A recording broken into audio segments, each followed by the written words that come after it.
And what the Majority Leader Schumer previously described what would happen if the filibuster was eliminated, he called it a doomsday for democracy. That's from the Majority Leader today, to just highlight the point that our leader just made.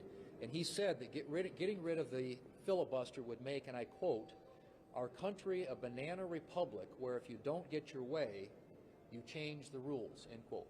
That's from Chuck Schumer just a few years ago. And this letter, to which the leader referred, was signed by a majority of the current sitting Democrat senators, basically saying getting rid of the filibuster would be terrible for the country. They came out in hard opposition back in 2017.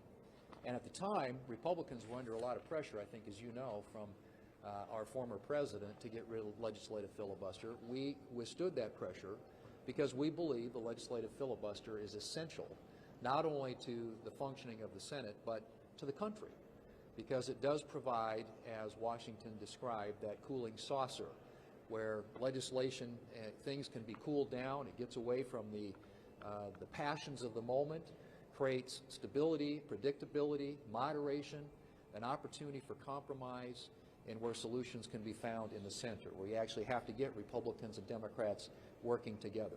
It protects minority rights. It is the institution in our democracy that protects minority rights.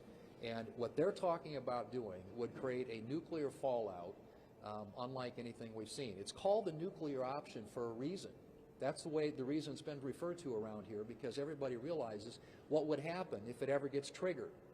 And they think they can just carve one little thing out and this will all go away. Well, you can't put that genie back in the bottle. When you start getting rid of the legislative filibuster, carve out or otherwise, it's gone. It's a whole new ballgame around here.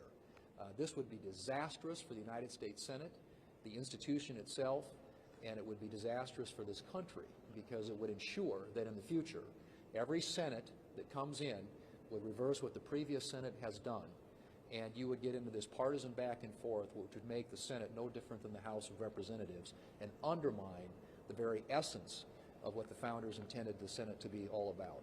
So I hope that they will, as the leader pointed out, decide and exercise better judgment, which they did just a few years ago when we had the presidency and when we were majority in the Senate, and get back to legislating the way that this place is supposed to work, and that is in a bipartisan way. Get away from this, partisan, scorched earth strategy they have right now of trying to move their agenda in a partisan way and work with Republicans in a constructive way on the issues that are important to the American people.